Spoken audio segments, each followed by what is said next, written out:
Sega recently released a little vid on their YouTube channel called New Virtua Fighter Project Inside Look with Art Director. Catchy title. That art director is Dio Shibasaki, and the video discusses the upcoming Virtua Fighter 6, of course. He tells us many things in the course of the video, but one of the key points for me was this. Until now, Virtua Fighter has followed a path tied together with innovation. Without it, any project would not move forward. I like that. I agree with that. As a long-time fan of Virtua Fighter, I think it's really encouraging. As I've covered before in my Virtua Fighter Retrospectives links available in the description, other retrospectives are available of course, Virtua Fighter was the pinnacle of real-time 3D graphics technology when it was released way back in the year of Jurassic Park 1993. It was a genuine trailblazer and comfortably outperformed even the beastly Namco System 21 arcade board that powered Starblade and stuff like that. Yu Suzuki, the head of AM2, the developers of Virtua Fighter, said that dedicated 3D processors didn't exist yet, and so I had to manually write a 3D graphics engine that would compress and process things faster, just using assembly language. The Sega Model 1 arcade board was an absolute bulldozer for its time, and Virtua Fighter was most certainly the most amazing game I'd ever seen when me and my family happened across it when I was 8 or 9 years old back in 1993. It was so amazing that even my old man had to sit down and have a go. Shibasaki himself described seeing the arcade game way back in 1993 and marvelling at these simplistic polygonal characters making extremely realistic movements. He goes as far as to say that he had trouble understanding what he was seeing, and feeling as if it was something completely foreign to him, that it was shocking to him. I do get the sense that the translation here isn't exactly top-notch, but I think you get the idea. I had a similar feeling when seeing it as a little kid. It really was an uncanny sight in the best possible way. The weight and heft of the physics and animations made me, my brother and my dad genuinely wince and giggle with surprise, and aesthetically it was just miles apart from any fighting game out there at the time, or any other game outside of Virtua Racing, I suppose. The Super Megalo arcade cabinet we played it on was absolutely ridiculously huge also. It was like sitting at some candy-coloured grand piano or something. It was easily one of the most stunning leaps in gaming technology ever. The next couple of installments were also very innovative in terms of their hardware, which got progressively more megalomaniacal, is that a word? Might be, as they went on. Sega worked with essentially military-grade graphics hardware from Lockheed Martin, no less, for the next 2 installments of the game. Virtua Fighter was absolutely amazing, and it was completely nuts, and that's why I loved it so much. It was also a big innovator in the gameplay department too, of course. It emerged into a world super saturated with Street Fighter 2 clones and, well, 17 versions of Street Fighter 2 as well, which were almost all very fast-paced, sprite-based games, of course, with lots of mad, complicated button combinations. Many of these games were absolutely great, of course, please don't get me wrong, but Virtua Fighter came along, swept its huge polygonal arm across a section of this cluttered fighting game dining table, and established its own paradigm for what a fighting game should be. It attempted to do for fighting games what the Astro City arcade cabinet tried to do for arcades and game centres. It tried to move arcades away from those smelly, cigarette-stained, juvenile delinquent frequented jammer cabs and make a space that was more clean, white and tidy, something with green and pink buttons that looked like little sweeties. It tried to make the arcade a place that your missus might actually want to step foot inside, maybe even your young family. Something that didn't smell like a sweaty old branch of CEX. If you know, you know. And by the way, I'm not calling it sex, because sex is the last thing I might think about when I browse around its pungent, overpriced aisles. In fact, I just refer to it as sweaty keks now, such as the malodorousness of its clientele. I had to Google that word. For those who haven't got a clue what I'm talking about, it's a second-hand game shop in the UK that absolutely stinks. Sorry, I'm rambling really badly. Virtua Fighter cleaned, tidied, streamlined, and advanced the fighting game genre. It gave us evenly paced 3-button, scissors, paper, stone-esque gameplay that was easy to pick up and play, but very difficult to master. It brought us beautiful, simple, clean, and stylized visuals. It gave us a real sense of weight and heft to the characters and their animations, something that sort of resembled Newtonian physics, as opposed to the almost pinball-like feel of most contemporary 2D fighters. It also brought us some absolutely awesome tunes, of course. It stood quite apart from everything else out there at the time, it really did, and it was a massive smash hit in Japan, of course. Tekken and Toshinden and Soul Blade and whatever came later, and they were great fun too. But Virtua Fighter always stayed at least one step ahead of the competition, arguably. Well, I mean, it's not arguable that Virtua Fighter 3 was vastly more technologically advanced than Tekken 3, that's completely obvious and just a fact, but hey, innovation was the Virtua Fighter difference. AM2 were always pushing things as far as they could possibly go, always trying something new, never quite satisfied with what had gone before, always looking absolutely show-stopping in the process. In fact, I don't think I'm being too facetious by saying that at the heart of Virtua Fighter is just being the best, if not necessarily the biggest. So anyway, to hear the art director talking about innovation being at the heart of the game is encouraging. I think he also tells us that members of the team from the original Virtua Fighter titles have made lots of suggestions for the new game, if I'm reading that right anyway, which also sounds very, very cool, at least on the face of it. The appearance of Jensen Huang on the announcement trailer a few months back was also encouraging in the sense that this game is hopefully looking to implement the latest NVIDIA real-time 3D tech. The most advanced real-time 3D is no longer found in the arcades, of course, as it was in Virtua Fighter's heyday. It's found on prohibitively expensive PC GPUs, and I'm really hopeful that they use these to their fullest, while maintaining a level of scalability, of course, so that everyone can play. Personally, I want to see path tracing, I want to see mega geometry, I want to see all that crazy shit that I don't really understand at all, but that I like nonetheless. I want to see all of it. I want this game to be tech as f***. In my opinion, this game needs to look absolutely shit-hot next to Tekken and Soul Calibur, etc. It has to look a couple of clear steps ahead of the competition. I mean, this is encouraging here, isn't it? Have you ever seen Grit as nicely rendered as this? We then get a look at the motion capture process, and it's great to hear that they're using real practitioners of martial arts for each discipline. He tells us that the team are looking to create an action that channels the weight and damage of each move.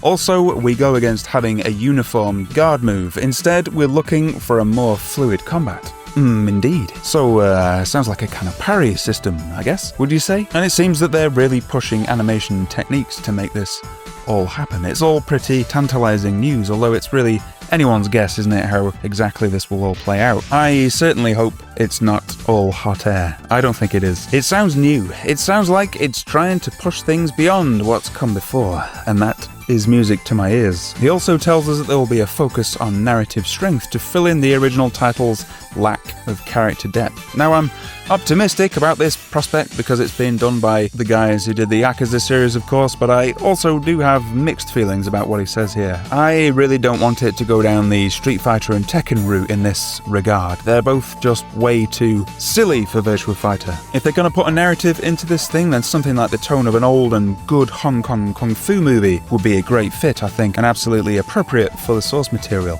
I mean, look at something like Drunken Master, for example, and you will see Shun-Di right there. Look at him, he's there. Yeah, that would be great. It definitely would, but it has to be cinematic, in my opinion. If it starts slipping into full-on hyperbolic anime nonsense like the other modern fighting games have, then I, for one, will be disappointed. I don't think that's gonna happen with these guys in charge, though. Indeed, Shibasaki tells us that cinema is his main inspiration, and also references watching kung fu movies as a teenager directly in this video, so fingers crossed. On a side note, I'm also getting some pretty strong Shenmue 2 vibes from some of the footage here, which is also a wonderful thing as far as I'm concerned. Shibasaki also talks about the increasing character depth, and again this gives me sort of mixed feelings in that it could be really great if they get it right, but there's also a lot of ways it could go wrong too. Those Yakuza guys are pretty great storytellers, of course, and I'm sure they do get the vibe of Virtua Fighter, although I hope that they don't go balls out on the whole hyperbolic violence and bling sort of vibe that the Yakuza games feature, because I don't think that's a good fit for this series personally. There's often a naturalistic and kind of bucolic charm to Virtua Fighter. It's all ancient kung fu masters fighting on top of wooden rafts drifting along the Yangtze River with misty mountains in the background, or a spectacular sunset framing swirling sand dunes on Wolf's Desert Stage in Virtua Fighter 3. Yeah, there's a number of modern or urban settings too, but there's a certain kind of naturalism to the Virtua Fighter vibe. That is just the vibe. It always has been. I hope that they stick to that for the most part. The footage I've seen so far, again, looks very encouraging. Then there's the thing about the characters being boring, and to me the original Virtua Fighter characters were not boring at all. They were simple, and they were sort of archetypal, yes, but not boring. The characters were really manifestations of the martial arts styles themselves, rather than the other way around. The gameplay and the martial arts came first, and the character developed to fit. That being said, I always liked the look of the characters. I love like Shun-Di. Akira's of course a generic Ryu type character, but I always liked him too with his mad spiky hair, and personally I actually quite liked not knowing the backstories of these characters, to be honest. It used to lend the thing a sort of air of mystery, and it actually stirred my imagination quite a bit, but I get that that's not really feasible with games nowadays. Times have changed, and games need lots and lots of content. That's just an expectation. So, in my opinion, it does come with certain risks, but if they handle it right, then sure, this has the potential to be great. As well as this little video, there was a Famitsu Japan interview a few months ago with Ryu Gagotoku. How the fuck do you pronounce that anyway? Ryu Gagotoku Studios, thanks for that was difficult. It also gave us some interesting tidbits. In it, Yokoyama tells us that the company Sega, including the chairman, president, and even the previous president, are all Virtua Fighter fans from various perspectives. The chairman and CEO of Sega loves Sega's IP, including Virtua Fighter, and has been working to redefine the value of Sega's IP and convey it to the world. The recent Sonic titles and film adaptations are good examples of this. It's true that the Sonic series is once again gaining popularity as an IP. So obviously the announcement of a Virtua Fighter 6 seems to also be pulling in this direction. It's encouraging news for old-time Sega fans like me. For a long time after Sega retired the Dreamcast, it seemed like Sega had developed an allergy to cash somehow, resisting the urge to print money by maintaining its established IP. Outside of Sonic the Hedgehog, they've been milking that one for years, of course. You know, all those games that sold by the bucket load back in the day have lingered long in the memory and are emblematic of the Sega brand itself. Stuff like Golden Axe, Streets of Rage, Shinobi, and of course Virtua Fighter. Many of the other big-name Japanese developers/publishers worked hard to maintain their legacy IP, but not Sega. No. Throw it all in the fucking bin. I get that the company was in financial trouble and had a merger with Sammy and all this other tumultuous stuff that's gone on over the years, but that just always seems so stupid to me. Anyway, hopefully they're correcting things now. There's been lots of encouraging signs. Yokoyama continues, there were many people within the development team who were thinking about Virtua Fighter in the same way, but some wanted a legitimate evolution, while others wanted to revive the Virtua Fighter IP in a completely new form. So each of them was looking in a different direction. That's when the project was entrusted to me. When we decided to re-project Virtua Fighter, we thought it would be difficult to compete on a global scale by simply creating something that was an extension of fighting games. We needed a true planner who could unravel the history of innovation that Virtua Fighter had built and create a plan that included a little bit of the future. The first person who came to mind as a planner was Yamada, the producer. Again, this is all encouraging. This new Virtua Fighter needs to be its own thing, in my opinion. It needs to march to the beat of its own drummer, as it always did. I'm really happy that Soul Calibur, Street Fighter and Tekken are still with us. I think that's absolutely great, don't get me wrong, but I also feel they've all converged quite a bit over the decades, aesthetically and to a lesser degree mechanically as well. They resemble each other far more than they used to back in their heyday. They used to be very distinct, in fact. Tekken had its grungy, trancey, clubby, weird vibe to it, and then Virtua Fighter was very different, of course. When I look at Street Fighter 6 and Tekken, whatever we're up to now, I almost have to do a double take at times. It's a shame in my book. The tone of these things just grows ever more similar, it seems. I know the genre doesn't have the popularity that it once enjoyed, of course it doesn't. Times have changed, but on the other hand, that doesn't mean that all these games have to stay huddled together for warmth like a bunch of emperor penguins. I think it's time for at least one of them to step out of the huddle and try and stand on its own 2 feet. Yeah, they've become overly generic in my opinion. They've also become kind of a little bit inward looking over the years, parochial even. The mechanics and the combinations, even stuff like the health bars at the top of the screen are something that I'd quite like to see us moving away from 25 years into the new century. And although the assets, the textures, the character models and lighting of these new installments are vastly more complex than they used to be back in the day, the animations and the physics of these things really haven't fundamentally changed at all since the 90s, in my opinion. They play much the same. I think fighting games have also become a little bit prohibitive for new players. There's a rampant hardcore following there, which is, it's a great thing, it really is, but I feel that ultimately the whole scene is kind of moving in slowly diminishing circles at this point. Virtua Fighter is unlikely to be as big as Tekken or Street Fighter again, right? In a side note, it actually did outsell Tekken in Japan back in the 90s quite handily, but that doesn't mean it can't be a success, both critically and commercially. They should just embrace that, in my opinion, and try and carve out a section of the market for themselves. Who knows? Maybe the thing will catch fire. Stranger things have happened. Yeah, it needs to march to the beat of its own drummer. If they do that, then people will come. No doubt about it. If, however, it starts watering itself down and just becomes a sort of sub-Tekken, then it's gonna do jack shit, I think, most probably.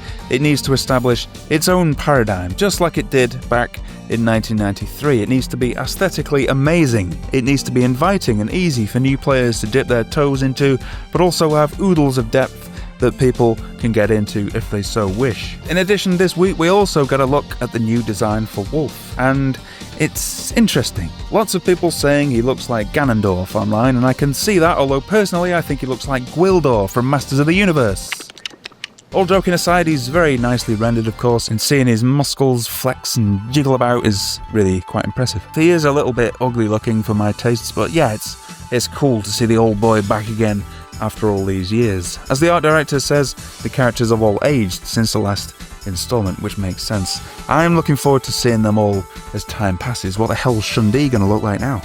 Ultimately, my key takeaway from this video is when Shibasaki, the art director, says that they want to build a game that appeals to experienced players and newcomers, and to build a game that transcends the limits of the genre. That sounds absolutely wonderful to me.